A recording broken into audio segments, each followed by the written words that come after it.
پس آپ صبر کیجئے اس پر جو وہ کہتے ہیں، یعنی آپ کے مخالفین، اور سورج کے طلوع اور غروب ہونے سے قبل اپنے رب کی حمد کے ساتھ تسبیح کیجئے، اور رات کے اوقات میں اور سجدوں کے بعد بھی اس کی تسبیح کیجئے، یعنی نماز کے بعد بھی اللہ تعالیٰ کی تسبیح بیان کیجئے۔ یہاں پر جو خطاب ہے وہ نبی صلی اللہ علیہ وسلم سے ہے، فاصبر علی ما یقولون، یعنی آپ کے دشمن یہ مشرکین آپ کے خلاف جو باتیں کرتے ہیں ان کی باتوں پر آپ صبر کیجئے، جو آپ کو جھٹلا رہے ہیں، جو آپ کو دھمکیاں دے رہے ہیں، جو آپ کے خلاف سازشیں کر رہے ہیں، اس کا جواب آپ صبر کے ساتھ دیجئے، اور اس کے برعکس آپ اپنا تعلق اللہ تعالیٰ سے زیادہ مضبوط کر لیجئے۔ یعنی کتنی خوبصورت تعلیم ہے ہمارے دین کی کہ جب لوگ مخالفت کریں تو بجائے اس کے کہ ان سے الجھنا شروع کر دیں اور ان کی باتوں کا جواب دینے لگیں اور خود کو ڈیفینڈ کرنا شروع کر دیں، کرنے کا کام کیا ہے کہ ہم اللہ کی طرف توجہ کریں، رغبت کریں، دعا کریں، اللہ کی تسبیح بیان کریں، اس کی حمد بیان کریں۔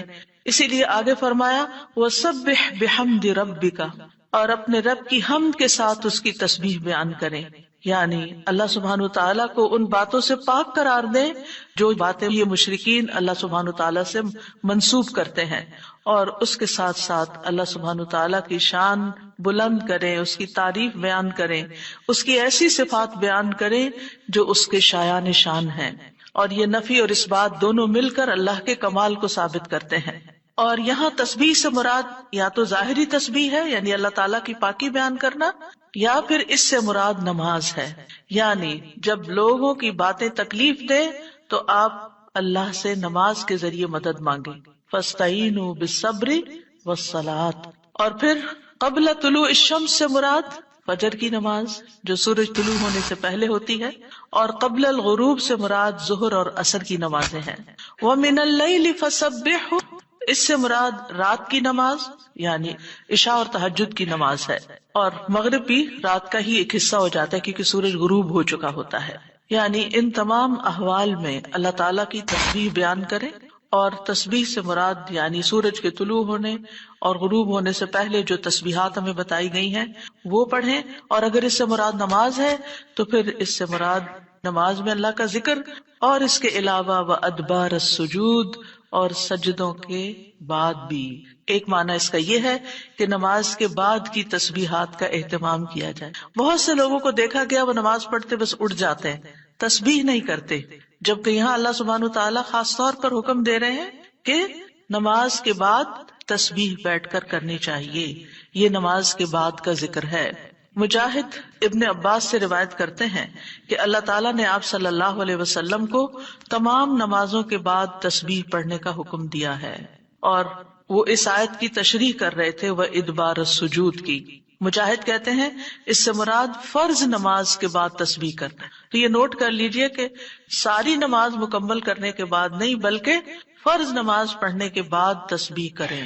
دوسرا معنی اس کا کیا کیا گیا ہے کہ فرض نماز کے بعد نفل نماز بھی پڑھیں، کیونکہ صبح عربی میں نفل نماز کے لیے بھی آتا ہے، یعنی فرض نماز کے بعد نفلی نماز بھی ادا کریں۔ اور تیسرا معنی اس کا کیا گیا ہے کہ مغرب کی نماز کے بعد 2 رکعت بھی پڑھیں، یعنی ان کو بھی تسبیح کا نام دیا گیا ہے۔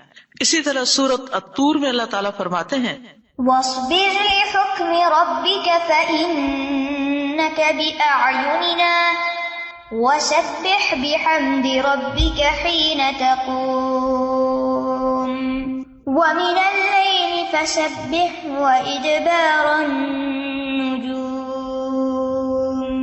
اور آپ اپنے رب کے حکم کے آنے تک صبر کیجئے، پس بے شک آپ ہماری نگاہوں کے سامنے ہیں، اور جس وقت آپ کھڑے ہوتے ہیں آپ اپنے رب کی حمد کے ساتھ تسبیح کیجئے، اور رات کو بھی اور ستاروں کے پلٹنے کے بعد بھی اس کی تسبیح کیجئے۔ یہاں بھی نبی صلی اللہ علیہ وسلم کو صبر کا حکم دیا گیا ہے کہ آپ اپنے رب کا حکم آنے تک صبر کرتے رہیں۔ فَإِنَّكَ بِأَعْيُنِنَا، آپ ہماری نگاہوں کے سامنے ہیں، آپ ہماری توجہ میں ہیں، ہماری نظروں میں ہیں، ہمارے علم میں ہیں، آپ ہماری حفاظت میں ہیں۔ یعنی عربی کے محاورے کے مطابق کوئی نگاہوں میں ہو کا مطلب یہ کہ ہم اس کی نگرانی کر رہے ہیں، حفاظت کر رہے ہیں، جس سے موسیٰ علیہ السلام کے بارے میں اللہ تعالیٰ نے فرمایا وَلِتُسْنَ عَلَىٰ عَيْنِي، تاکہ آپ کی پرورش میری آنکھوں کے سامنے کی جائے، یعنی میری حفاظت اور حراست کے ساتھ. اور وَسَبِّحْ بِحَمْدِ رَبِّكَ حِينَ تَقُومُ، اس کا معنی ہے کہ جب آپ مجلس سے اٹھیں تو تسبیح کریں، جب نیند سے اٹھیں تو تسبیح کریں، جب نماز کے لیے اٹھیں تو تسبیح کریں، اور نماز میں بھی تسبیح کریں. اور اسی طرح تسبیح کے دو اور معنی بھی کیے گئے ہیں کہ رکوع اور سجدوں میں تسبیح کریں، اور پھر دعائے استفتاح میں تسبیح کریں، سبحانک اللہم و بحمدک، یہاں بھی تسبیح ہے. تو آپ دیکھ رہے ہیں کہ ہم دن میں کتنی بار اللہ سبحانہ و تعالیٰ کی تسبیح بیان کرتے ہیں. وَمِنَ اللَّيْلِ فَسَبِّحْ، رات میں بھی تسبیح کریں، اور اس سے مراد رات کی نماز، رات کی تسبیح ہے. جیسے بیڈ پہ جاتے ہوئے تسبیحات فاطمہ نبی صلی اللہ علیہ وسلم نے حضرت فاطمہ کو سکھائی تھی تاکہ ان کی تھکاوٹ دور ہو جائے. نماز کے علاوہ بھی تسبیح کرتے رہنا چاہیے. ادبار النجوم کے بھی 3 معنی ہیں. ایک معنی کیا گیا ہے فجر سے پہلے کی 2 رکعتیں پڑھنا. نبی صلی اللہ علیہ وسلم یہ رکعتیں نہ سفر میں چھوڑتے تھے نہ گھر میں، کبھی بھی آپ نے یہ سنت نماز نہیں چھوڑی. اور پھر اسی طرح اس سے مراد فجر کی 2 رکعات بھی لی گئی، اور نماز کے بعد کی تسبیح بھی مراد ہے. ان دونوں آیات سے پتہ چلتا ہے کہ نماز کے بعد بھی ذکر کرنے کی اہمیت اور ضرورت ہے، جس سے بہت سے لوگ غافل ہوتے ہیں. قرآن مجید میں اللہ تعالیٰ فرماتے ہیں فَإِذَا قَضَيْتُمُ الصَّلَاةَ فَاذْكُرُوا اللَّهَ قِيَامًا وَقُعُودًا وَعَلَى جُنُوبِكُمْ، پھر جب تم نماز پوری کر چکو تو اللہ کو کھڑے، بیٹھے اور اپنے پہلوؤں پر لیٹے ہوئے یاد کرو. یعنی بعض اوقات ایسا ہوتا ہے کہ آپ نماز پڑھ لیتے ہیں اور پھر سمجھتے ہیں کہ ہم اللہ کے ذکر سے فارغ ہو گئے اور اب ہم دنیا کے کام میں لگ جائیں. ہاں، دنیا کے کام 2-3 طرح سے ہی ہوتے ہیں. یا کھڑے ہو کے کوئی کام ہو رہا ہوتا ہے، آپ کچن میں چلے جاتے ہیں، کوکنگ کر رہے ہیں، آپ اپنا ذکر جاری رکھیں. یا پھر آپ بیٹھ گئے ہیں اور بیٹھ کے کوئی کام کر رہے ہیں، تسبیح جاری رکھیں، ذکر جاری رکھیں. اور اسی طرح اگر آپ لیٹ گئے آرام کرنے کے لیے تو بھی ذکر جاری رکھیں. یعنی ہر حال میں اللہ تعالیٰ کا ذکر کرتے رہیں. اسی طرح سورۃ جمعہ میں اللہ تعالیٰ فرماتے ہیں فَإِذَا قُضِيَتِ الصَّلَاةُ فَانتَشِرُوا فِي الْأَرْضِ وَابْتَغُوا مِن فَضْلِ اللَّهِ وَاذْكُرُوا اللَّهَ كَثِيرًا لَعَلَّكُمْ تُفْلِحُونَ. پھر جب نماز پوری کر لی جائے تو زمین میں پھیل جاؤ اور اللہ کے فضل سے تلاش کرو، یعنی اپنے دنیا کا کام کاروبار کرو اور اللہ کو بہت یاد کرو. یعنی اپنے بزنس آورز میں بھی، اپنی جاب پر بھی اللہ کو نہیں بھولنا. کیوں؟ لعلکم تفلحون، تاکہ تم فلاح پاؤ، کامیاب ہو جاؤ. اسی طرح اللہ سبحانہ وتعالی رمضان کے روزے مکمل کرنے کے بعد کس چیز کا حکم دیتے ہیں؟ وَلِتُكْمِلُوا الْعِدَّةَ وَلِتُكَبِّرُوا اللَّهَ عَلَى مَا هَدَاكُمْ وَلَعَلَّكُمْ تَشْكُرُونَ، اور تاکہ تم تعداد پوری کرو اور تاکہ تم اللہ کی بڑائی بیان کرو، تکبیرات پڑھو، اور اس پر کہ اس نے تم کو ہدایت بخشی اور تاکہ تم شکر ادا کرو. اسی طرح حج کے مناسک ادا کرنے کے بعد بھی ذکر کا حکم ہے. فَإِذَا قَضَيْتُم مَّنَاسِكَكُمْ فَاذْكُرُوا اللَّهَ كَذِكْرِكُمْ آبَاءَكُمْ أَوْ أَشَدَّ ذِكْرًا. پھر جب تم اپنے حج کے مناسک پورے کر چکو تو اللہ کو یاد کرو جس طرح اپنے باپ دادا کو یاد کیا کرتے تھے، بلکہ اس سے بھی زیادہ یاد کرنا. یعنی باپ دادا کو یاد کرنے، ماں باپ کو یاد کرنے سے بھی زیادہ اللہ کا ذکر کیا کرو، اللہ سبحانہ تعالیٰ کو زیادہ یاد کیا کرو. کیونکہ انسانوں کی یاد انسانوں کو دکھی کرتی ہے، لیکن اللہ کی یاد دلوں کے اطمینان کا باعث بنتی ہے، دلوں کے اندر سکون کا باعث بنتی ہے. الا بذکر اللہ تطمئن القلوب، خبردار اللہ کے ذکر سے دلوں کو اطمینان نصیب ہوتا ہے. تو آپ نے دیکھا کہ تمام عبادات کے بعد ذکر کا حکم ہے، تسبیح کا حکم ہے، تکبیر کا حکم ہے. اسی طرح نماز کے بعد خاص طور پر، یعنی نماز پڑھتے ہی اٹھ نہیں جانا چاہیے، بلکہ وہاں بیٹھ کر بھی اللہ کا ذکر کرنا چاہیے، اور اس میں غفلت نہیں برتنی چاہیے اور سستی نہیں ہونی چاہیے. بعض لوگ سلام پھیرتے ہی سنت پڑھنے کے لیے کھڑے ہو جاتے ہیں. جیسے آج کل تراویح میں جلدی ہوتی ہے لوگوں کو، تو بس فرض نماز پڑھی، آیت الکرسی کا بھی ٹائم نہیں ملتا کہ جلدی سے سنت کا ہوتا ہے کہ اگر آیت الکرسی پڑھنے بیٹھ گئے تو سنت رہ جائے گی، امام صاحب تراویح شروع کر دیں. تو میں سوچتی ہوں کہ جب گھر سے نکل ہی آئے اللہ کی یاد کے لیے تو کم از کم مسنون مستحب طریقے سے ہی ہم ساری عبادات کریں تاکہ وہ دل کو پھر اطمینان بھی نصیب ہو. بہرحال ایک نماز کے بعد فوراً اگلی نہیں شروع کر دینی چاہیے، اس کے بیچ کے وقفے میں اللہ کا ذکر کرنا چاہیے۔ نبی صلی اللہ علیہ وسلم فجر کی نماز کے بعد طلوع آفتاب تک نماز کی جگہ بیٹھے رہتے تھے، اور فجر ارلی شروع کرتے تھے، اندھیرے میں شروع کرتے تھے، اور فجر پڑھنے کے بعد بیٹھے رہتے اور ذکر کرتے رہتے۔ سماک بن حرب کہتے ہیں، میں نے جابر بن سمرہ سے عرض کیا، کیا آپ رسول اللہ صلی اللہ علیہ وسلم کے پاس بیٹھے تھے؟ انہوں نے فرمایا کہ ہاں، بہت زیادہ، میں بہت بیٹھتا رہا ہوں آپ کے پاس۔ آپ اپنی نماز کی جگہ سے کھڑے نہیں ہوتے تھے جس جگہ صبح کی نماز پڑھتے تھے جب تک کہ سورج نہ نکل آتا، پھر جب سورج نکل آتا تو آپ کھڑے ہو جاتے۔ اسی طرح ایک اور روایت میں آتا ہے، نبی صلی اللہ علیہ وسلم جب فجر کی نماز پڑھتے تھے تو اپنی جگہ بیٹھے رہتے یہاں تک کہ سورج خوب اچھی طرح طلوع ہو جاتا، تو پھر اس وقت کیا کرتے تھے؟ اشراق کے نوافل۔ تو اس سے آپ اندازہ لگائیں، کیا ہم میں سے کوئی یہ کہہ سکتا ہے کہ میں رسول اللہ صلی اللہ علیہ وسلم سے زیادہ مصروف انسان ہوں، میں زیادہ بزی ہوں، میرے بہت کام ہے، میرے پاس بیٹھنے کا وقت نہیں ہے؟ نہیں، یہ صرف نفس کا دھوکہ ہوتا ہے۔ نفس ہمیں دھوکہ دیتا ہے کہ دیکھو، پہلے تم اٹھے ہو تہجد کے لیے، پھر تم نے پڑھی نماز، اور پھر پڑھے اذکار، اور اب تم پھر بیٹھ کے اور انتظار کرو، اٹھو کچھ اور کام کرو، اچھا میرا وہ کام بھی ہے، میرا وہ کام بھی ہے، اور اس طرح ہم اپنے آپ کو تسلیاں دے کر اپنی جگہ سے اٹھ جاتے ہیں اور ذکر میں کوتاہی کر جاتے ہیں، جبکہ مستحب یہی ہے کہ اسی جگہ بیٹھ کر، چاہے آپ تلاوت قرآن کریں، چاہے آپ صبح شام کے اذکار، یہی وقت ہے ان کا، سورج نکلنے سے پہلے، اور حفاظت کے لیے جو پڑھتے ہیں وہ انہی اوقات میں پڑھے جاتے ہیں۔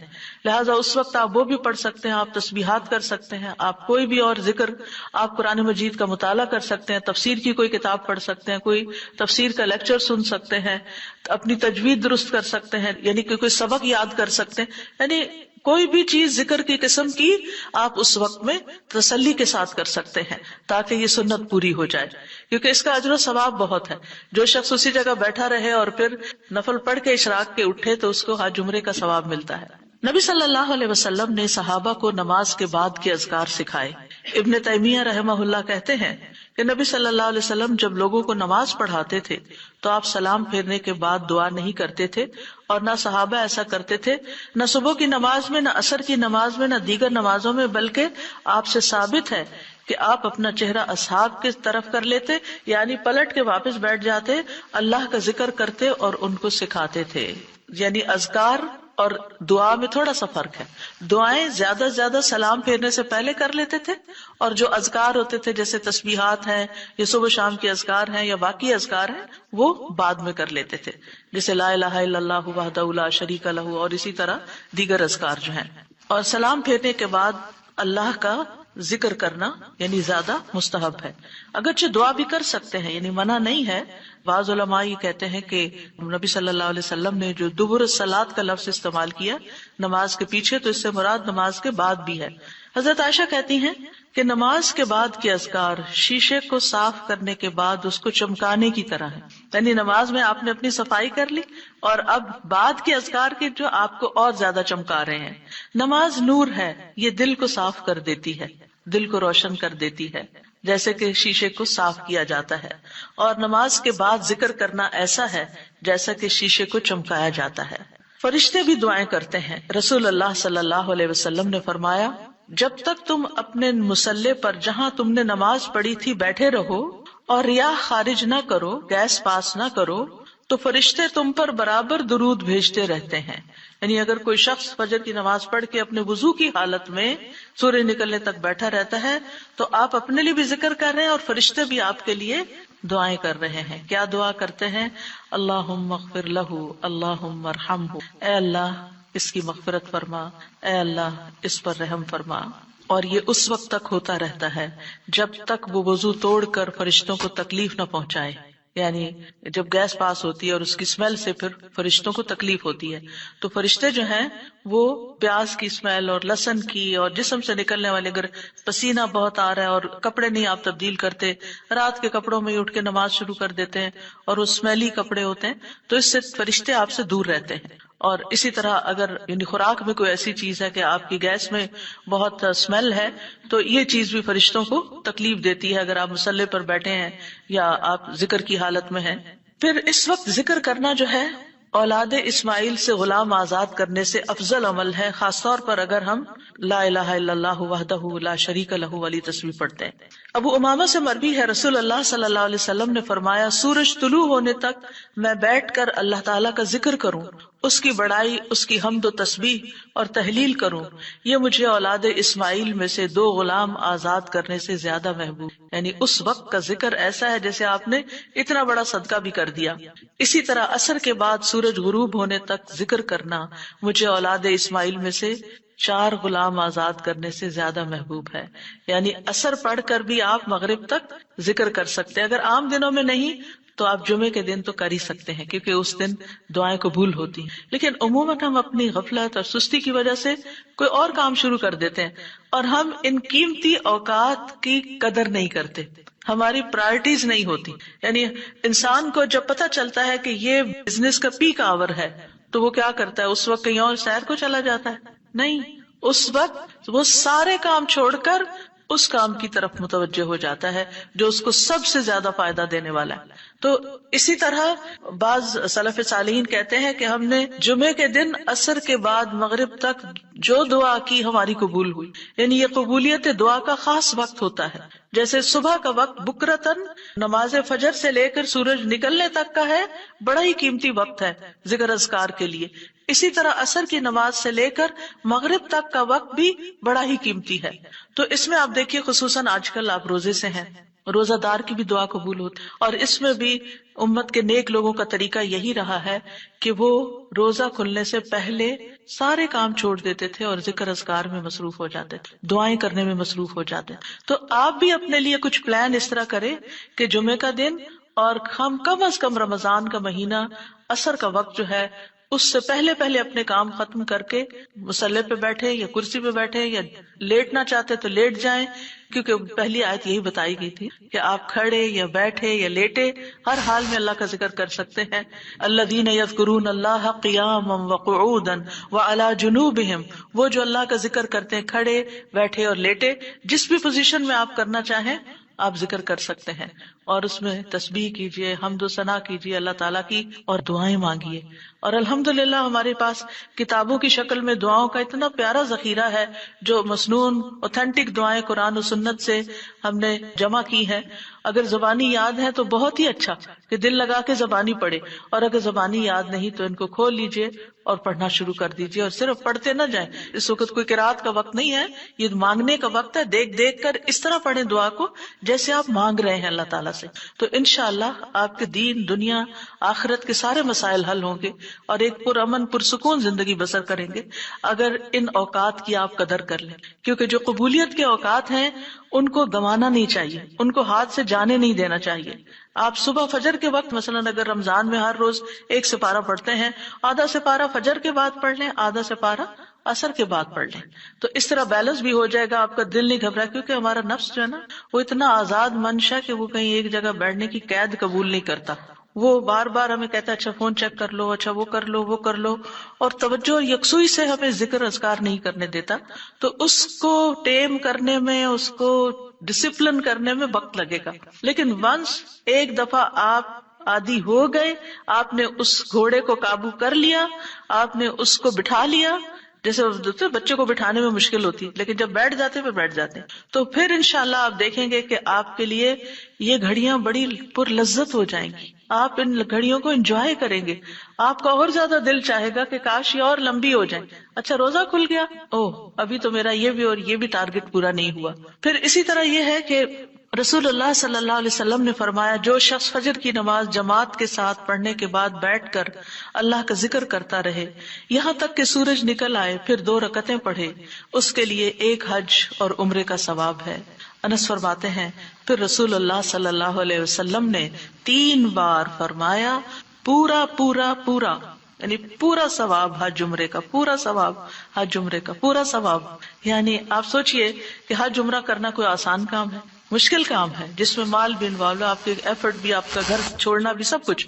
لیکن اگر آپ کو ایک مصلی پہ بیٹھ کے اتنا بڑا اجر و ثواب ملتا ہے تو اور کیا چاہیے؟ صرف بات ہے اپنے نفس کو منانے کی، اپنے دل کو اور اپنے آپ کو ڈسپلن کرنے کی، اور ایک دفعہ آپ نے شروع کر لیا اور اگر نہیں ہو پا رہا تو اللہ سے دعا کریں کہ اللہ تعالیٰ توفیق دے دے، اللہ تعالیٰ آسان کر دے، تو انشاءاللہ آپ کے لیے آسانی بھی ہو جائے گی۔ پھر اسی طرح نبی صلی اللہ علیہ وسلم نے فرمایا، اللہ تعالیٰ فرماتا ہے کہ میں اپنے بندے کے ساتھ ہوتا ہوں جب وہ مجھے یاد کرتا ہے اور میری یاد میں اپنے ہونٹ ہلاتا ہے۔ اور ایسے لوگ جو ذکر میں آگے ہوتے ہیں وہ درجات میں بھی بہت آگے ہیں، سبقت لے جانے والے ہیں، فالسابقون السابقون ہیں۔ رسول اللہ صلی اللہ علیہ وسلم نے فرمایا مفردون سبقت لے گئے۔ صحابہ نے پوچھا یا رسول اللہ مفردون کون ہوتے ہیں؟ آپ صلی اللہ علیہ وسلم نے فرمایا جو اللہ کے ذکر میں مشغول رہتے ہیں، یعنی ہر وقت ان کا دھیان اپنے رب کی طرف ہوتا ہے، کیونکہ ذکر میں دل میں بھی یاد ذکر کہلاتا ہے، زبان سے کچھ بولنا بھی ذکر ہے، اور اس کے علاوہ قرآن کی تلاوت، نماز، یہ ساری ذکر کی قسمیں ہیں۔ یعنی کچھ فارمل ہے، کچھ انفارمل ہے، کچھ خبر ہے یعنی جیسے تسبیحات وغیرہ ہوتی، کچھ میں دعا ہوتی ہے، طلب ہوتی ہے، اللہ تعالیٰ سے اپنی حاجت مانگتے ہیں، یہ ساری کی ساری چیزیں ذکر میں شمار ہوتی ہیں۔ اب آ جاتے ہیں ہم نماز کے بعد کے اذکار کے متعلق، اور یہ اذکار بھی آپ کو اس کتاب میں ملیں گے، نماز کے اذکار، یعنی نماز کے اندر کے ذکر بھی اور نماز کے بعد کے بھی۔ نماز کا سلام پھیرتے ہی نماز ختم ہو جاتی ہے، اس کے بعد سب سے پہلے کہنا چاہیے اللہ اکبر ایک بار، اور تھوڑا سا بلند آواز سے، جس سے پتا چلے کہ نماز پڑھ لی ہے، اللہ اکبر۔ ابن عباس کہتے ہیں میں نبی صلی اللہ علیہ وسلم کی نماز کے مکمل ہونے کو تکبیر کی وجہ سے سمجھ جاتا تھا، یعنی مثلا کوئی نفل پڑھ رہا ہے تو آپ کو نہیں پتہ چلتا کہ پڑھ چکا یا نہیں، لیکن اگر اس نے بلند آواز سے کہہ دیا اللہ اکبر تو پتہ چل گیا کہ ہاں اس کی نماز مکمل ہو گئی ہے۔ کیوں اللہ اکبر کہیں؟ کہ اللہ ہر چیز سے بڑا۔ آپ دیکھیں ہم نے نماز کا آغاز کس سے کیا تھا؟ اللہ اکبر سے کیا تھا، اور نماز میں کئی بار ہم نے اللہ اکبر کہا، اور اب نماز کے اختتام پر بھی اللہ اکبر، رمضان کے اختتام پر بھی اللہ اکبر، یعنی اللہ کی تکبیر بیان کرنا۔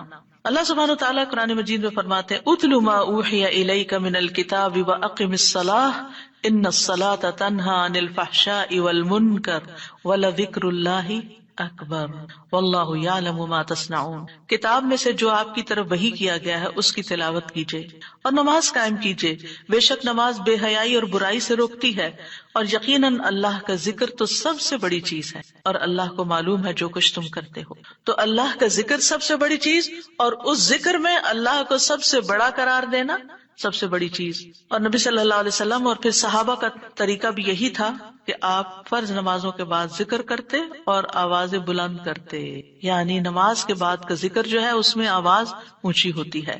ابن عباس اس بات سے معلوم کر لیتے کہ لوگوں نے سلام پھیر لیا ہے کیونکہ وہ ان کے ذکر کی آواز سنتے تھے، یعنی مطلب یہ ہے کہ نماز کے بعد اللہ اکبر بھی اونچی آواز میں، استغفر اللہ استغفر اللہ استغفر اللہ یہ بھی ذرا اونچی آواز میں، یعنی ایک ہوتا ہے سری ذکر یعنی دل ہی دل میں پکارنا، اور ایک ہوتا ہے جاہری جس میں یہ ذکر جو نماز کے بعد ہوتا ہے اس کو تھوڑا اونچی آواز میں کرنا چاہیے، اور جس طرح وتر ختم ہونے کے بعد سبحان الملک القدوس سبحان الملک القدوس سبحان الملک القدوس ذرا اونچی آواز میں کہنا چاہیے۔ تو نبی صلی اللہ علیہ وسلم اس ذکر کو ہمیشہ اونچی آواز میں کرتے تھے، ٹھیک ہے، یعنی آپ کی اقتداء، آپ کی پیروی ہر معاملے میں یہ عبادت کے درجات کو بڑھا دیتی ہے۔ اور اس میں ہم یہ بھی دیکھتے ہیں کہ صحابہ کرام جو تھے وہ نبی صلی اللہ علیہ وسلم کی صرف سنت کو نہیں سیرت کو بھی آگے بیان کرتے تھے کہ آپ نے کوئی کام کیا اور کس طریقے سے کیا، مثلا ذکر کیا اور کس طرح کیا، بلند آواز سے کیا یا آہستہ آواز سے کیا، بیٹھ کر کیا یا کھڑے ہو کر کیا۔ اور پھر آپ دیکھیے کہ نماز کے بعد اذکار جو ہیں وہ زیادہ پسندیدہ ہیں، یعنی دعاؤں کی نسبت زیادہ اذکار، ٹھیک ہے۔ اور پھر اسی طرح آپ دیکھیے کہ دوسرا ذکر جو آپ کریں گے وہ ہے استغفر اللہ 3 بار، استغفر اللہ استغفر اللہ۔ صوبان کہتے ہیں رسول اللہ صلی اللہ علیہ وسلم جب اپنی نماز سے فارغ ہوتے تھے تو 3 مرتبہ استغفار فرماتے تھے، 3 بار استغفار کرتے۔ ولید کہتے ہیں میں نے اوزائی سے پوچھا آپ استغفار کس طرح فرمایا کرتے تھے، تو انہوں نے کہا آپ فرماتے تھے استغفر اللہ استغفر اللہ۔ اب نماز پڑھ لی ہے، استغفر اللہ کیوں؟ اس لیے کہ ہم تو نماز کا حق بھی ادا نہیں کرتے، ہمارا دھیان کہاں سے کہاں چلا جاتا ہے، ہم کئی دفعہ بھول جاتے ہیں، ہمیں سجدہ سہو کرنا تک یاد نہیں رہتا، ہمیں کچھ پتہ نہیں ہوتا ہم نے کون سی سورت پڑھی، کیا تلاوت کی. ہو سکتا ہے تلاوت میں کوئی غلطی کر دیں، ہو سکتا ہے کہ تسبیح کی جگہ کچھ اور پڑھ دیں بھول چوک کے. تو ہم نماز کے اندر بھی بہت کچھ غلط کرتے رہتے ہیں جانے انجانے. اور خاص طور پر جن لوگوں نے اپنی نماز کے پروننسیشن کی اصلاح نہیں کی، وہ تو کچھ سے کچھ پڑھتے رہتے ہیں بعض اوقات.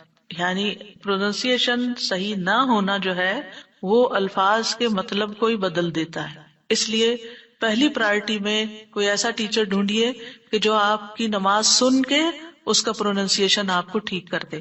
بہرحال نماز کے بعد استغفر اللہ استغفر اللہ. اور ایک اور چیز، نماز پڑھنے کے بعد انسان کو ایک فیلنگ ہوتی ہے کہ میں نے کچھ کیا ہے، لیکن جب انسان استغفر اللہ کہتا ہے تو اس میں عاجزی کا اظہار ہوتا ہے کہ اللہ تیرا حق ادا نہیں کیا، مجھے ابھی بھی گناہوں کی بخشش کی ضرورت ہے. اور آپ دیکھیے کہ یہ الفاظ نبی صلی اللہ علیہ وسلم ادا کرتے تھے جن کے اگلے پچھلے سارے گناہ معاف کر دیے گئے تھے. تو جو شخص نماز کے بعد استغفار پڑھتا ہے وہ اپنی نمازوں پر کبھی فخر غرور تکبر نہیں کر سکتا کہ میں بڑا نمازی ہوں، میں بڑا پرہیزگار ہوں، میں بڑا عبادت گزار ہوں. نہیں، وہ یہ دیکھے گا کہ میں نے حق ادا نہیں کیا، میرے سے جو کمی کوتاہی ہوئی ہے اللہ تعالیٰ اس کو معاف کر دے. جو چیز مکمل طور پر ادا کرنی چاہیے تھی اس کو اس طرح نہیں ادا کیا، کچھ نہ کچھ کوتاہی واقع ہو گئی، تو اس بخشش کے طلب کرنے سے اللہ تعالیٰ کوتاہی سے درگزر فرما دے گا انشاءاللہ. اور ویسے بھی استغفار کرنے سے نقص یا کمی کوتاہی جو ہے اس کا ازالہ ہوتا ہے ہماری عام روزمرہ زندگی میں بھی. تیسرا ذکر. اب آپ دیکھ رہے ہیں یہ ذکر ہے، اللہ اکبر بھی ذکر ہے، استغفر اللہ بھی ذکر ہے، اور تیسرا یہ بھی ذکر ہے، اللہم انت السلام ومنک السلام تبارکت ذی الجلال والاکرام.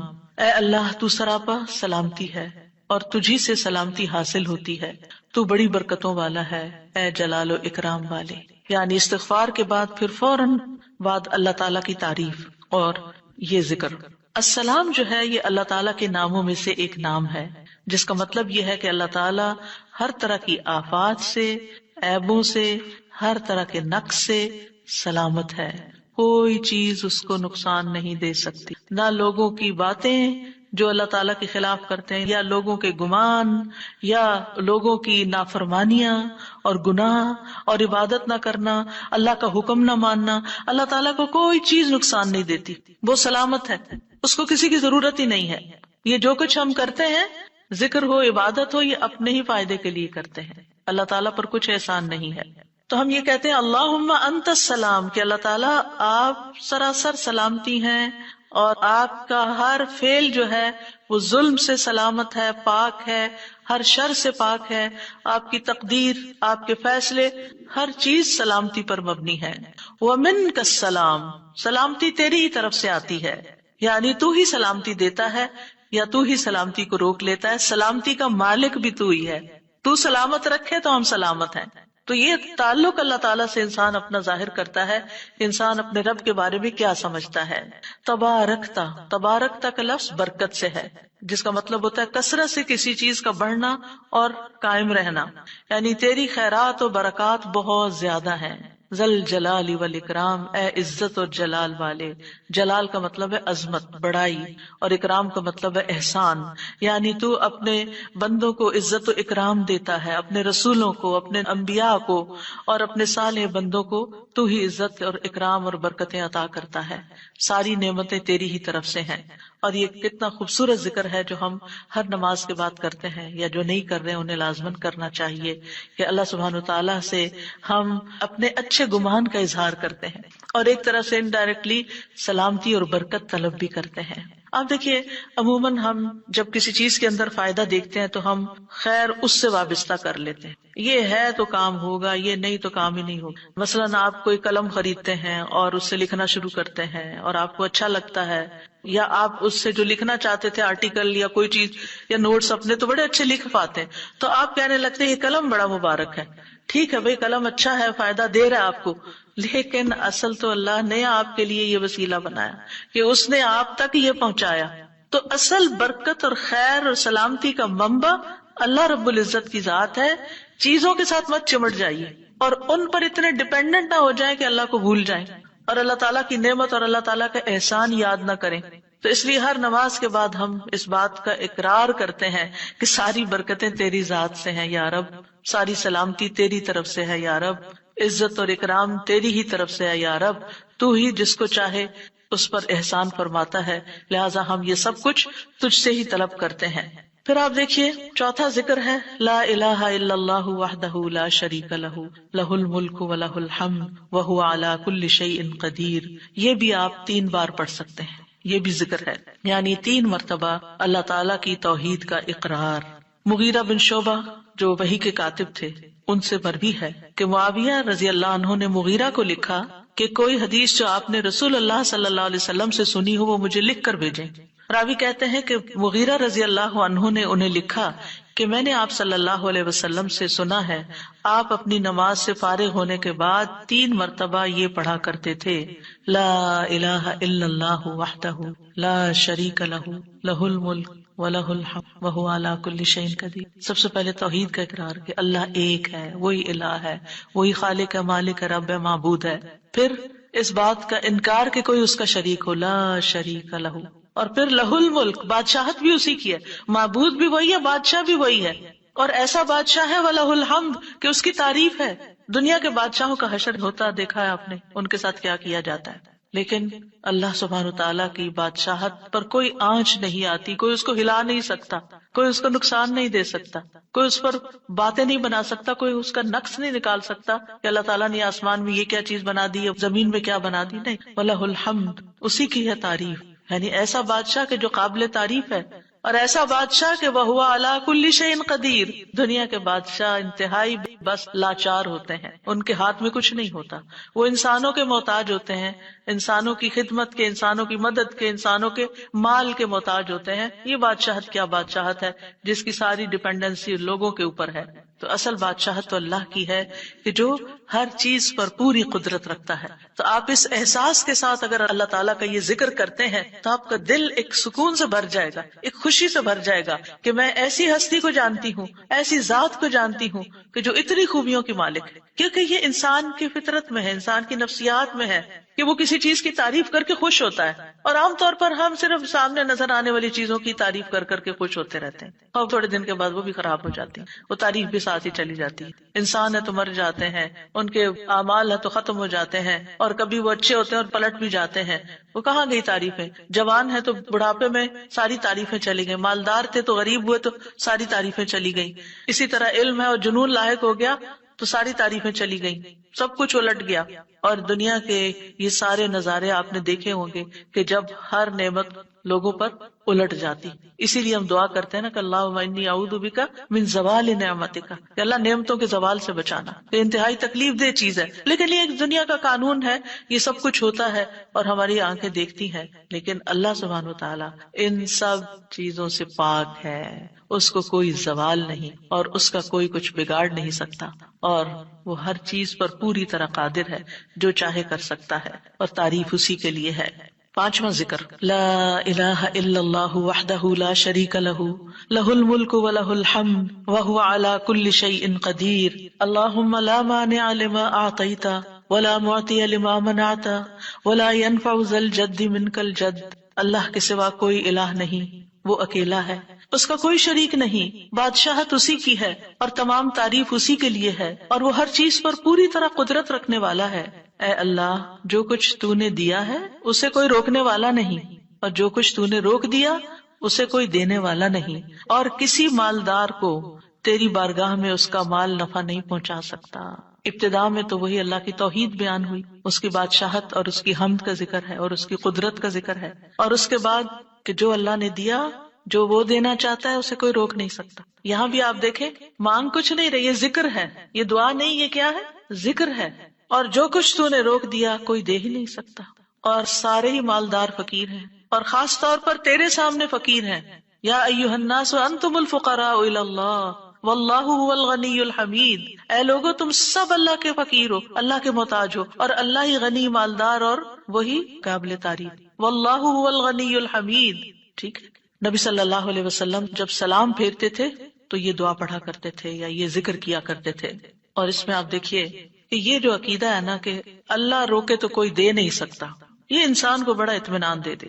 اگر کوئی چیز، کوئی خیر آپ کی طرف آنے سے رکی ہوئی ہے تو وہ اللہ ہی نے روکی ہوئی ہے، آپ پر رحمت کی وجہ سے، بدگمان نہ ہو، اس سے کسی وجہ سے رکی ہوئی ہے۔ آپ کسی کی کوئی اچھی چیز دیکھتے ہیں، کسی کا مینشن دیکھتے ہیں تو سوچتے ہیں کتنا خوش قسمت ہے، کتنے بڑے گھر میں رہتا ہے۔ کسی کے پاس فراری دیکھتے ہیں تو آپ کہتے ہیں واہ کتنا خوش قسمت ہے، لیکن آپ کو نہیں پتا کہ یہی چیزیں اس کے لیے کتنی بڑی آزمائش بنی ہوئی ہیں، آپ نہیں جانتے۔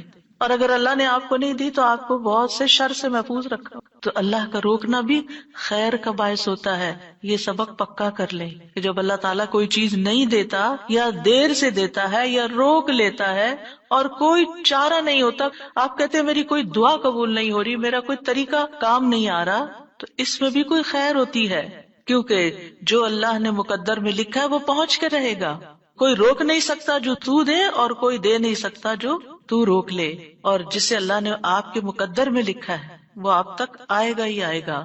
سورۃ فاطر میں اللہ تعالیٰ فرماتے ہیں ما یفتح اللہ للناس من رحمت فلا ممسک لها وما یمسک فلا مرسل له من بعدہ وہو العزیز الحکیم۔ جو کچھ اللہ لوگوں کے لیے رحمت میں سے کھول دے اسے کوئی بند کرنے والا نہیں، اور جو وہ بند کر دے اس کے بعد اسے کوئی کھولنے والا نہیں۔ حدیث میں آتا ہے ما اصابک لم یکن لیخطئک وان ما اخطأک لم یکن لیصیبک۔ جو کچھ تمہیں پہنچا وہ تم سے خطا ہونے والا نہیں تھا، اور جو نہیں ملا وہ ہرگز ملنے والا نہیں تھا۔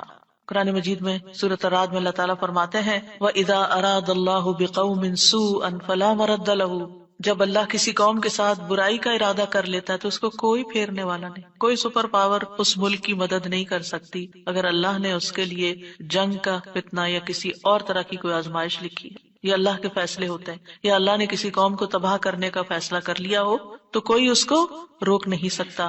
لہٰذا ہمیں اللہ پر ہی بھروسہ کرنا چاہیے، اور ہر حال میں ایسی پریشان کن باتوں پر اللہ تعالیٰ ہی کی طرف رجوع کر لینا چاہیے۔ یاد رکھیے اگر کوئی چیز نہیں ملی تو اللہ تعالیٰ کو الزام مت دیں، اللہ تعالیٰ سے ناراض نہیں ہو، اللہ تعالیٰ سے بدظن نہیں ہو، یہ روکنا اس کی رحمت ہے۔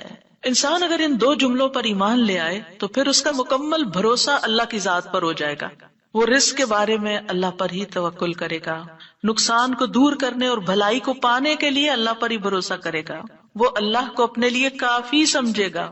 یعنی جہاں کہیں دل چھوٹا ہوا، جہاں کہیں کوئی پریشانی آئی، کہتے حسبی اللہ و نعم الوکیل، اللہ کار ساز یعنی کام بنانے والا اللہ ہی میرے لیے کافی ہے، وہ میرا کام بنائے گا، وہ میری مشکل آسان کرے گا۔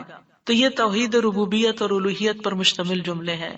ابن تیمیہ کہتے ہیں یہ حدیث دو عظیم اصولوں پر مشتمل ہے۔ نمبر 1 توحید ربوبیت، اور وہ ہے جسے اللہ دینا چاہے اسے کوئی روک نہیں سکتا، اور جسے وہ روک دے اسے کوئی نہیں دے سکتا، بس بندہ اللہ ہی پر توکل کرتا ہے اور اسی سے مانگتا رہتا ہے، کیونکہ دینا جو اس نے ہے، تو پھر کسی اور سے کیوں مانگے گا، کسی اور سے توقع لگا کے کیوں بیٹھ جائے گا، کسی اور کے در پہ کیوں جائے گا، اس کو پتا ہے صرف اللہ ہی نے کرنا ہے جو کرنا ہے۔ اس سے عقیدہ توحید پکا ہوتا چلا جاتا ہے کہ صرف اللہ ہی نے کرنا ہے۔ اور توحید الوہیت ولا ينفع ذا الجد منک الجد، عام طور پر انسان یہ سمجھتا ہے میرے پاس مال ہے مجھے کوئی مشکل نہیں، یعنی جب کوئی کام سامنے آتا ہے نا تو فوراً دیکھتا ہے کتنا ہے بینک میں، کتنا کیش رکھا ہے، کیا ہے میرے پاس، کتنی پراپرٹی ہے، یعنی فوراً انسان کا دماغ گھوم کے اس طرف چلا جاتا ہے نا بہت ہے، انف ہے، کام ہو جائے گا، اللہ چاہے گا تو ہوگا۔ صرف آپ کے مال سے کچھ نہیں ہوتا، آپ سارا لگا دیں بزنس میں پورا لاس ہو سکتا ہے، پھر بتائیے آپ کے مال نے آپ کو کیا فائدہ دیا، کچھ نہیں ہو سکتا جب تک اللہ نہ چاہے۔ مال بھی جب فائدہ دیتا ہے جب اللہ چاہتا ہے، اولاد بھی جب فائدے کی ہوتی ہے جب اللہ چاہتا ہے، کسی انسان سے فائدہ صرف اس وقت پہنچتا ہے جب اللہ چاہتا ہے۔ آپ نے دیکھا ہوگا کتنے ہی اچھے سے اچھے لوگ ہوتے ہیں ہر وقت کام آنے والے، ایک وقت ایسا آتا ہے وہ ایسے بےچارے مجبور ہوتے ہیں کہ ان کو نہ کرنی پڑتی ہے کہ بھائی سوری یہ نہیں کر سکتے، کیونکہ سب کچھ ان کے اختیار میں نہیں ہے، سب کچھ ان کے بس میں نہیں ہے۔ اسی طرح انسان کے پاس بعض اوقات کوئی عہدہ ہوتا ہے، انفلوئنس ہوتا ہے، وہ سمجھتا ہے یہ عہدہ ہے میرے پاس میں سب کچھ کر سکتا، نہیں کر سکتے۔ آپ نے دیکھا ہوگا دنیا کے بڑے بڑے ملکوں کے جو حکمران ہوتے ہیں کتنے بے بس ہوتے ہیں، کچھ بھی نہیں ہوتا ان کے ہاتھ میں، اپنی تقدیر نہیں بنا سکتے، اپنا فائدہ نہیں کر سکتے۔ اور پھر آپ دیکھیے کہ اللہ سبحانہ وتعالیٰ دنیا اسے بھی دیتا ہے جس سے وہ محبت کرتا ہے، اور اسے بھی دیتا ہے جس سے وہ محبت نہیں کرتا، لیکن یاد رکھیے ایمان اس کو دیتا ہے، دین کی سمجھ اس کو دیتا ہے جس سے وہ محبت کرتا ہے۔ وَمَن يُرِدِ اللَّهُ بِهِ خَيْرًا يُفَقِّهْهُ فِي الدِّينِ، دنیا تو سب کے پاس، مومن مسلم کافر سب کے پاس ہو سکتی ہے دنیا کے بڑے بڑے فائدے ہر ایک کو مل سکتے ہیں، لیکن دین اس کو ملتا ہے جس سے اللہ محبت کرتا ہے۔ لہٰذا انسان کو اللہ ہی کی طرف رغبت کرنی چاہیے، اور کبھی بھی اپنے مال پہ، اپنے جاہ پہ، اپنے ریسورسز پہ، اپنی قوتوں پر، اپنے علم پر کبھی بھروسہ نہیں کرنا چاہیے کہ یہ میرے لیے کچھ بنائیں گے اور ان کی وجہ سے میں آگے بڑھ جاؤں گا اور ان کی وجہ سے میرا بہت فائدہ ہوگا۔ کہ اللہ فائدہ لائے گا نا، ان میں سے کوئی ایک چیز بھی آپ کے پاس نہیں ہوگی تو آپ کا کام بن جائے گا۔ اور اگر فائدہ نہیں دینا نا اللہ نے ان ساری چیزوں کے ہوتے ہوئے، کئی دفعہ لوگ کہتے ہیں ہر چیز ہے میرے پاس لیکن پھر بھی میرا یہ مسئلہ حل نہیں ہوتا، معلوم نہیں کیوں رکاوٹ آ گئی، اور پھر وہ غلط سوچنا شروع کر دیتے ہیں، فلاں کی بندش ہے، فلاں کی نظر ہے، فلاں نے یہ کر دیا۔ نہیں، نفع اور نقصان دونوں اللہ کے ہاتھ میں، نہ کسی کی نظر آپ کو نقصان دے سکتی ہے، نہ کسی کا جادو آپ کو نقصان دے سکتا ہے، نہ کسی کا حسد آپ کو نقصان دے سکتا ہے اگر اللہ نہ چاہے۔ لہٰذا اسی سے دعا کرتے رہیں، اور جو پروٹیکشن کی دعائیں اس نے سکھائی ہیں وہ پڑھتے رہیں، اور باقی بھروسہ اللہ کی ذات پر کریں۔ پھر چھٹا ذکر ہے لا الہ الا اللہ وحدہ لا شریک لہ، لہ الملک ولہ الحمد وہو علی کل شیء قدیر، لا حول ولا قوة الا باللہ، لا الہ الا اللہ ولا نعبد الا ایاہ، لہ النعمۃ ولہ الفضل ولہ الثناء الحسن، لا الہ الا اللہ مخلصین لہ الدین ولو کرہ الکافرون۔ اللہ کے سوا کوئی الہ نہیں، وہ اکیلا ہے، اس کا کوئی شریک نہیں، بادشاہت اسی کی ہے اور تمام تعریف اسی کے لیے ہے، اور وہ ہر چیز پر پوری طرح قدرت رکھنے والا ہے، اور گناہ سے بچنے کی طاقت اور نیکی کرنے کی طاقت اللہ کے سوا کوئی دینے والا نہیں، اللہ کے سوا کوئی الہ نہیں، ہم صرف اسی کی عبادت کرتے ہیں، اسی کی ساری نعمتیں ہیں، اسی کا سارا فضل ہے اور اسی کے لیے خوبصورت تعریف ہے، اللہ کے سوا کوئی الہ نہیں، ہم اسی کے لیے دین میں اخلاص رکھنے والے ہیں اگرچہ کافر ناپسند کریں۔ ابن زبیر سلام پھیر کر ہر نماز کے بعد یہ کہتے، اور راوی کہتے ہیں کہ انہوں نے کہا کہ رسول اللہ صلی اللہ علیہ وسلم ہر نماز کے بعد ان کلمات کے ساتھ تحلیل کیا کرتے تھے، یعنی اللہ تعالیٰ کی حمد و ثنا بیان کرتے تھے۔ یہ بھی کیا ہے نماز کے بعد کا ذکر، اور اس میں آپ دیکھیے لا الہ الا اللہ وحدہ کے علاوہ لا حول ولا قوت الا باللہ، لا حول ولا قوت الا باللہ، کہ کوئی پھیرنے کی قوت یعنی کسی برائی کو، نقصان کو دور کرنے کی، اور اسی طرح کوئی فائدہ حاصل کرنے کی قوت اللہ ہی کے پاس ہے، کسی گناہ سے دور ہونے اور کسی نیکی کے کرنے کی ہمت طاقت اللہ ہی کے پاس ہے۔ تو یہ لا حول ولا قوت الا باللہ بہت فائدہ دیتا ہے اور اس کی کثرت کرنے کو کہا گیا ہے۔ اور لا الہ الا اللہ ولا نعبد الا ایاہ، ہم صرف اسی کی عبادت کرتے ہیں۔ لہ النعمت ولہ الفضل ولہ الثناء الحسن، نعمت بھی اور فضل بھی اور اچھی تعریف سب اللہ ہی کے لیے ہے، اور ہم مخلص ہو کر اللہ کی عبادت کرتے ہیں، مخلصین لہ الدین، لا الہ الا اللہ ولو کرہ الکافرون، اگرچہ کافر ناپسند کریں، ان کو ہماری توحید اچھی نہ لگے، لیکن پھر بھی ہم صرف ایک اللہ ہی کو مانتے ہیں۔ ساتویں چیز ہے تسبیحات، سبحان اللہ 33 بار، الحمدللہ 33 بار اور اللہ اکبر 33 بار، اور 34ویں بار لا الہ الا اللہ وحدہ لا شریک لہ، لہ الملک ولہ الحمد وہو علی کل شیء قدیر۔ ہر نماز کے بعد ان تسبیحات کو پڑھنے کی فضیلت کیا ہے؟ ابو ہریرہ کہتے ہیں رسول اللہ صلی اللہ علیہ وسلم نے فرمایا، جس آدمی نے ہر نماز کے بعد 33 مرتبہ سبحان اللہ، 33 مرتبہ الحمدللہ اور 33 مرتبہ اللہ اکبر کہا تو یہ 99 کلمات ہو گئے، اور 100 کا عدد پورے کرنے کے لیے لا الہ الا اللہ وحدہ لا شریک لہ یہ ذکر کر لیا تو اس کے سارے گناہ معاف کر دیے جائیں گے، چاہے وہ سمندر کی جھاگ کے برابر ہو۔ یعنی 100 کا عدد پورا کرنے کے لیے کیا پڑھنا ہے؟ لا الہ الا اللہ وحدہ لا شریک لہ، لہ الملک ولہ الحمد وہو علی کل شیء قدیر۔ رسول اللہ صلی اللہ علیہ وسلم نے فرمایا ہر نماز کے بعد کچھ ایسے اذکار ہیں جن کو پڑھنے والا یا جن کو کرنے والا کبھی محروم نہیں ہوتا، جن میں سے سبحان اللہ 33 بار، الحمدللہ 33 بار اور 34 بار اللہ اکبر، یعنی اگر لا الہ الا اللہ پورا نہیں پڑھ سکتے تو اللہ اکبر کو 34 بار کر کے 100 کی گنتی پوری کر لیں۔ پھر اسی طرح رسول اللہ صلی اللہ علیہ وسلم کے پاس کچھ فقیر صحابہ حاضر ہوئے، کہا کہ امیر لوگ بلند درجات اور ہمیشہ رہنے والی جنت حاصل کر چکے، حالانکہ جس طرح ہم نماز پڑھتے ہیں وہ بھی پڑھتے ہیں، جیسے ہم روزے رکھتے ہیں وہ بھی رکھتے ہیں، لیکن مال و دولت کی وجہ سے انہیں ہم پر فضیلت حاصل ہے۔ اس کی وجہ یہ کہ وہ حج کرتے ہیں، عمرہ کرتے ہیں، جہاد کرتے ہیں، صدقے دیتے ہیں، اور ہم محتاجی کی وجہ سے یہ کام نہیں کر سکتے۔ آپ نے فرمایا کیا میں تمہیں ایک ایسا عمل نہ بتا دوں، اگر تم اس کی پابندی کرو گے تو جو لوگ تم سے آگے بڑھ چکے ہیں تم انہیں پالو گے، اور تمہارے مرتبے تک کوئی نہیں پہنچ سکتا، اور تم اپنے سامنے موجود لوگوں میں سب سے بہتر ہو جاؤ گے سوائے ان کے جو یہی عمل شروع کر دیں۔ ہر نماز کے بعد 33 بار سبحان اللہ، 33 بار الحمدللہ، 33 بار اللہ اکبر، اور پھر 34ویں بار تو وہ ذکر آپ کو بتا ہی دیا گیا۔ اور اگر آپ 33 بار نہ پڑھ سکیں تو 10 بار سبحان اللہ، 10 بار الحمدللہ اور 10 بار اللہ اکبر پڑھ لیا کریں۔ یعنی اگر جلدی ہے تو پھر 10 بار بھی پڑھ سکتے ہیں۔ نبی صلی اللہ علیہ وسلم نے فرمایا 2 عمل ایسے ہیں اگر کوئی مسلمان بندہ ان کی پابندی کر لے تو جنت میں داخل ہوگا، اور وہ بہت آسان ہے مگر ان پر عمل کرنے والے بڑے کم ہیں۔ وہ کیا ہیں؟ ہر نماز کے بعد 10 بار سبحان اللہ، 10 بار الحمدللہ، 10 بار اللہ اکبر۔ فرمایا زبان کی ادائیگی کے اعتبار سے تو 150 بار ہے، یعنی 5 نمازوں میں 10 بار، اور ترازو میں 1500 ہوں گے۔ اور جب سونے لگے تو 34 بار اللہ اکبر، 33 بار الحمدللہ اور 33 بار سبحان اللہ کہے۔ زبانی طور پر تو یہ 100 ہے مگر میزان میں یہ تسبیحات 1000 ہوں گی۔ اور وہ کہتے ہیں یقیناً میں نے رسول اللہ صلی اللہ علیہ وسلم کو دیکھا، آپ انہیں اپنے ہاتھ سے شمار کرتے تھے، اور پھر کہتے ہیں دائیں ہاتھ سے، تو کرنے کا طریقہ کیا ہے؟ 3 دفعہ اوپر کو جائیے سبحان اللہ سبحان اللہ سبحان اللہ، اور 3 دفعہ نیچے کو آ جائیے سبحان اللہ سبحان اللہ سبحان اللہ۔ ایک انگلی پہ 6 بار ہو گیا، تو آپ کی 5 انگلیاں، تو 5 کو 6 دفعہ ضرب دیں تو کیا ہوتا ہے؟ 30، اور 3 دفعہ اور پڑھ لیں، اور اگر 34 ہے تو ایک اور پڑھ لیں۔ تو اس طرح ایک ہی ہاتھ پر، دائیں ہاتھ پر یہ تسبیحات آسانی سے پڑھی جا سکتی، کیونکہ ہاتھ سے تسبیح کرنا زیادہ پسندیدہ ہے۔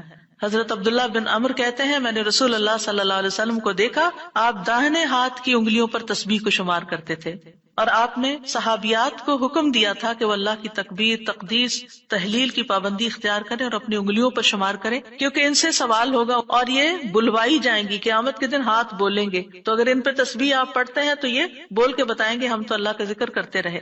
8ویں چیز ہے آیت الکرسی۔ اللہ لا الہ الا هو الحی القیوم لا تأخذہ سنۃ ولا نوم لہ ما فی السماوات وما فی الارض من ذا الذی یشفع عنده الا بإذنہ یعلم ما بین ایدیہم وما خلفہم ولا یحیطون بشیء من علمہ الا بما شاء وسع کرسیہ السماوات والارض ولا یؤودہ حفظہما وہو العلی العظیم۔ پورا اللہ کا تعارف ہے۔ اللہ وہ ہے کہ اس کے سوا کوئی معبود نہیں، وہ زندہ ہے، ہر چیز کو قائم رکھنے والا ہے، نہ اسے کچھ اونگ پکڑتی ہے اور نہ کوئی نیند، اسی کا ہے جو کچھ آسمانوں میں ہے اور جو کچھ زمین میں ہے۔ کون ہے جو اس کے پاس اس کی اجازت کے بغیر سفارش کرے؟ وہ جانتا ہے جو کچھ ان کے سامنے اور جو کچھ ان کے پیچھے ہے، اور وہ اس کے علم میں سے کسی چیز کا احاطہ نہیں کر سکتے مگر جتنا وہ چاہے۔ اس کی کرسی آسمانوں اور زمین کو سمائے ہوئے ہے، اور اسے ان دونوں کی حفاظت یعنی آسمان اور زمین کی حفاظت تھکاتی نہیں، اور وہی سب سے بلند، سب سے بڑا ہے۔ ہر نماز کے بعد آیت الکرسی پڑھنے کی فضیلت یہ ہے کہ جو شخص نماز کے بعد اس کو پڑھ لیتا ہے اور اس نماز کے بعد اس کی ڈیتھ ہو جاتی ہے تو فرمایا اس کو موت کے علاوہ کوئی چیز جنت میں جانے سے نہیں روک سکتی، مر گیا تو سیدھا جنت میں۔ یہ قرآن مجید کی سب سے افضل آیت ہے۔ ابو ذر غفاری کہتے ہیں میں مسجد حرام میں داخل ہوا اور رسول اللہ صلی اللہ علیہ وسلم کو اکیلے دیکھ کر آپ کے پاس آ کے بیٹھ گیا۔ میں نے کہا یا رسول اللہ صلی اللہ علیہ وسلم کون سی آیت افضل ہے جو آپ پہ نازل ہوئی؟ آپ نے فرمایا آیت الکرسی۔ کرسی کے مقابلے میں 7 آسمان اس طرح ہیں جیسے بیابان زمین میں کوئی چھلا گرا پڑا ہو، اور پھر کرسی کے مقابلے میں عرش کا حجم اتنا ہے جیسے اس چھلے کے مقابلے میں بیابان کا حجم۔ اور یہ قرآن مجید کی سب سے عظیم آیت بھی ہے۔ ابی ابن کعب سے روایت ہے ایک مرتبہ نبی صلی اللہ علیہ وسلم نے ان سے پوچھا اللہ کی کتاب میں سب سے عظیم آیت کون سی ہے؟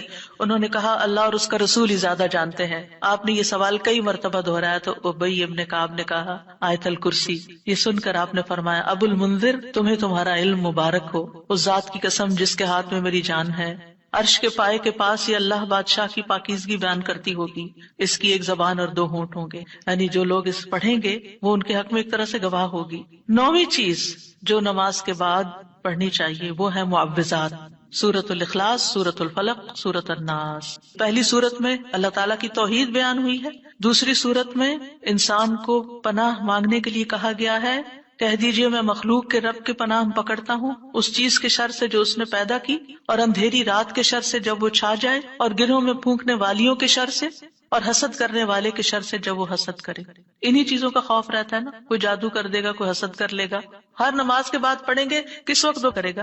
اس کو تو آپ موقع ہی نہیں دے رہے کہ وہ جادو کرے یا آپ سے حسد کرے۔ ہر دو نمازوں کے بیچ میں جو کوئی ایسا فتنہ فساد آیا اس کا ازالہ ہوتا چلا جائے گا۔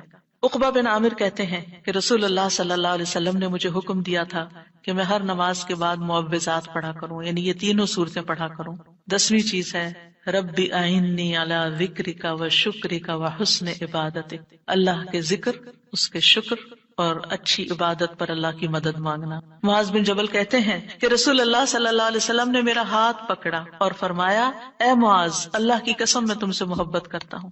کتنے خوش قسمت تھے معاذ رضی اللہ عنہ۔ میں نے عرض کیا یا رسول اللہ صلی اللہ علیہ وسلم، میں بھی آپ سے محبت کرتا ہوں۔ تو رسول اللہ صلی اللہ علیہ وسلم نے فرمایا تم پابندی سے ہر نماز میں یہ دعا مانگا کرو، رب اعنی علی ذکرک و شکرک و حسن عبادتک۔ معاذ رضی اللہ عنہ جو ہیں 33 سال کی عمر میں امواس کے طاعون میں شہید ہو گئے تھے۔ He was only 33 years old۔ ان کا مقام کیا تھا؟ آپ کی بشارت کے مطابق وہ جنت میں علماء کے قائد ہوں گے، یعنی علماء امت کے جو عالم ہیں ان کو جنت کی طرف لیڈ کر رہے ہوں گے۔ کس وجہ سے آپ صلی اللہ علیہ وسلم نے ان سے محبت کا اظہار کیا؟ علم کی وجہ سے، علم کے حریص تھے اور نیکی کے کاموں میں آگے آگے، اور اتنی چھوٹی عمر میں عین جوانی کے وقت فوت بھی ہو گئے، اور کتنا بڑا درجہ اور مقام پا گئے۔ ہمیں آج تک یہ سمجھ نہیں آتی کہ کون سے کام ایسے کریں کہ جس سے اللہ کی محبت ملے، جس سے اللہ کا قرب نصیب ہو، اور جس سے ہمیں رسول اللہ صلی اللہ علیہ وسلم کی محبت اور آپ کی شفاعت نصیب ہو۔ تو یہ ایک دعا ہے ان دعاؤں میں سے جو آپ نے خاص طور پر حضرت معاذ کا ہاتھ پکڑ کے، قسم کھا کے، محبت کا اظہار کر کے آپ کو یہ دعا سکھائی۔ چند لفظ ہیں، کیا ہمارے لیے یہ پڑھنا بھی مشکل ہے؟ پھر ہم اپنے لیے اس دنیا سے کیا کما رہے ہیں؟ اگر ہمیں اتنی بھی توفیق نہیں کہ نماز کے بعد ٹک کے یہ 4 کلمے پڑھ لیں، تو پھر ہماری نمازیں کیا ہیں؟ ہم نے کیا مانگا اللہ سے؟ ہم تو دنیا کی اور آخرت کی خیر سے محروم ہو گئے۔ اور یہ دعا آپ دیکھیے اللہم سے بھی شروع ہوتی ہے اور ربی سے بھی شروع ہوتی ہے، دونوں کا ایک ہی تقریباً مطلب ہے، ایک میں الوہیت ہے اور ایک میں ربوبیت ہے۔ یعنی میں اللہ سے درخواست کرتا ہوں کہ اے اللہ مجھے اپنے ذکر پر، اور ذکر میں قرآن، نماز، تحلیل، تسبیح، استغفار، درود، سب چیزیں شامل ہیں، اللہ مجھے توفیق دے۔ اور پھر وہ شکر کا، شکر کی بھی توفیق۔ اور آپ دیکھیے کہ جب ہم دعا مانگتے ہیں نا کہ اللہم انی علی ذکرک، تو مطلب یہ ہے کہ ہماری زبان جو ہے وہ آپ کی اطاعت کرتی رہے، وہ کلمات بولتی رہے جس سے آپ کا ذکر ہوتا رہے۔ یعنی ایک تو ہے یہ مسنون اذکار ان کا پڑھنا، اور ایک یہ ہے کہ اللہ تعالیٰ کی نعمتوں کا ذکر کرنا، اللہ تعالیٰ کے احسانات کا ذکر کرنا، اللہ تعالیٰ کی قدرت کی نشانیوں کا ذکر کرنا، اللہ کے فضل کا ذکر کرنا۔ وَأَمَّا بِنِعْمَةِ رَبِّكَ فَحَدِّثْ، یہ بھی ذکر ہے۔ آپ اپنے بچوں کے ساتھ بات کر رہے ہیں اور اللہ تعالیٰ کے بارے میں کوئی بات کر رہے ہیں، دین کے بارے میں کوئی بات کر رہے ہیں، تو یہ بھی ذکر میں شمار ہو۔ تو اللہ مجھے توفیق دے، آئین اللہ میری مدد کر، کیونکہ ہمارے پاس وقت بھی ہوتا ہے، ہمارے پاس صلاحیت بھی ہوتی ہے، لیکن ہم توجہ نہیں کرتے، ہم کرتے نہیں یہ کام کیونکہ توفیق نہیں ہوئی نا۔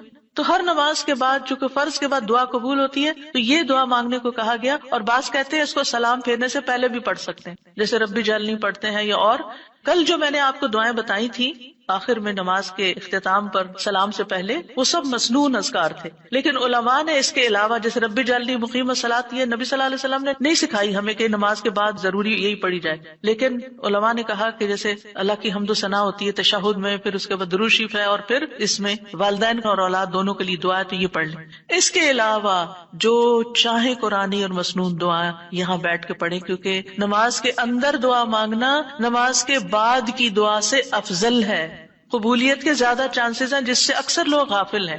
سلام پھیرنے سے پہلے اللہم انی اسألک الجنۃ واعوذ بک من النار 3 دفعہ یہ پڑھ لیں، جو آپ کا دل چاہے پڑھیں، بس اردو میں نہیں عربی میں یاد کریں کچھ دعائیں، قرآنی دعائیں، مسنون دعائیں اس وقت پڑھتے رہیں۔ تو پھر دوسرا ہے وہ شکر کا۔ شکر کہاں سے ادا ہوتا ہے؟ زبان سے بھی ہوتا ہے، لیکن اس کا اصل مقام دل ہے، وہ دل سے اٹھتا ہے۔ ذکر کی بات کر کے ہم نے کہا کہ یا اللہ ہماری زبان کو اپنی اطاعت کی توفیق دے، اور شکر کی بات کر کے ہم نے کہا کہ اللہ ہمارے دل کو اپنے ذکر کی توفیق دے، اپنی یاد کی توفیق دے، اور شکر ادا کرنے کی توفیق دے۔ یعنی میں ساری ظاہری اور باطنی نعمتوں پر اللہ کا شکر ادا کرنے کی توفیق مانگتا ہوں، یہ مطلب ہے اس دعا کا۔ زبان کا شکر کیا ہے کہ بندہ اللہ کی نعمتوں کا ذکر کرتا ہے، اور اعضاء سے شکر کیا ہے کہ بندہ اللہ کی اطاعت کے کام کرتا ہے، کیونکہ اللہ تعالیٰ نے آل داؤد کو کیا کہا تھا، اعملوا آل داؤد شکرا وقلیل من عبادی الشکور، اے داؤد کے گھر والو شکر ادا کرنے کے لیے عمل کرو، اور میرے بندوں میں کم ہی شکر گزار ہیں۔ اللہ کا شکوہ ہے بندوں سے، کم ہی شکر گزار۔ کیوں؟ اس لیے کہ شیطان نے کہا تھا وَلَا تَجِدُ أَكْثَرَهُمْ شَاكِرِينَ، کہ انسانوں کی اکثریت کو آپ شکر کرنے والا نہیں پائیں گے۔ اور وَلَقَدْ صَدَّقَ إِبْلِيسُ ظَنَّهُ، ابلیس نے اپنا گمان سچ پایا کہ بندوں کو شکر سے ہٹا دیا۔ تو شکر کی توفیق مل جائے تو پھر شکر ادا کیا جائے، اور یہ شکر کا سلسلہ تو کہیں ختم ہوتا ہی نہیں، کیونکہ اتنی نعمتیں ہیں کہ ہم گن ہی نہیں سکتے۔ ابن رجب کہتے ہیں کہ دین میں یا دنیا میں اللہ کی ہر نعمت جو بندے کو حاصل ہوتی ہے اس میں نعمت کا شکر ادا کرنے کی ضرورت ہوتی، پھر جو شکر کی توفیق ملتی ہے اس پر بھی شکر ادا کرنے کی ضرورت ہے، یعنی شکر پر بھی شکر، یہ ایک اور نعمت ہے، اس میں دوبارہ شکر ادا کرنے کی ضرورت ہے۔ پھر دوبارہ شکر کیا تو ایک اور نعمت مل گئی، اب کیا ہے ایک اور دفعہ شکر کریں، اور یہ سلسلہ ہمیشہ جاری رہتا ہے، یعنی شکر کا سلسلہ کبھی ختم نہیں ہونا چاہیے، شکر کرتے ہی چلے جائیں۔ وحسن عبادتک، اور اپنی خوبصورت عبادت کی توفیق عطا فرما، اور خوبصورت عبادت اسی وقت ہو سکتی ہے جب اس میں اخلاص ہو اور نبی صلی اللہ علیہ وسلم کی اتباع ہو، اطاعت ہو۔ اطاعت اعضاء سے کی جاتی ہے، یعنی ہمارے اعضاء، ہاتھ پاؤں، ہمارا جسم یہ عبادت میں مشغول ہوتا ہے۔ بعض اوقات ہم ڈھیروں عبادت کر رہے تھے، ڈھیر سارے نفل پڑھ لیتے، بہت کچھ کر لیتے، لیکن اس کو کوئی کوالٹی نہیں ہوتی۔ یہاں یہ نہیں کہا گیا کہ کثیر عبادتک، یہاں کیا کہا گیا حسن عبادتک، کہ اللہ خوبصورت عبادت کی توفیق دے۔ امام ابن تیمیہ کے بارے میں آتا ہے کہ جب وہ قید ہوئے تو اپنے سجدوں میں یہ دعا پڑھا کرتے تھے، اللہم اعنی علی ذکرک و شکرک و حسن عبادتک، کیونکہ اللہ کی توفیق کے بغیر ہم یہ کام نہیں کر سکتے۔ جس کی زندگی میں ذکر آ گیا، جس کی زندگی میں شکر آ گیا، اور جس کی زندگی میں خوبصورت عبادت آ گئی، وہ خوش قسمت ترین انسان ہے، اس کو سبھی کچھ مل گیا۔ اور جو ان چیزوں سے محروم ہے پھر ہر خیر سے محروم ہے، چاہے دنیا کی قارون جیسی دولت اس کے پاس کیوں نہ ہو، پوری دنیا اس کی فین ہو، اس کی تعریفیں کرے اور اس کی فدائی شدائی ہو، کوئی فائدہ نہیں ہے۔ ایک اور دعا ہے رب قنی عذابک یوم تبعث عبادک، اے میرے رب مجھے اس دن کے عذاب سے بچانا جس دن تو اپنے بندوں کو اٹھائے گا۔ 3 بار یہ دعا، اے اللہ ہمیں اس دن کے عذاب سے بچانا جس دن تو اپنے بندوں کو اٹھائے گا۔ 1 دفعہ بھی پڑھی جا سکتی، 3 دفعہ کی شرط نہیں ہے۔ برا بن عازب کہتے ہیں جب ہم رسول اللہ صلی اللہ علیہ وسلم کے پیچھے نماز پڑھتے تھے تو ہم آپ کی دائیں طرف کھڑے ہونے کو پسند کرتے تھے تاکہ آپ ہماری طرف رخ کر کے متوجہ ہوں۔ برا کہتے ہیں میں نے آپ کو فرماتے ہوئے سنا، یعنی آپ پلٹ رہے تھے اور کہہ رہے تھے رب قنی عذابک یوم تبعث عبادک۔ یہ رات کو سوتے ہوئے بھی پڑھا کریں اور نمازوں کے بعد بھی کہ اللہ اس دن کے عذاب سے بچا لینا جس دن تو بندوں کو دوبارہ پیدا کرے گا۔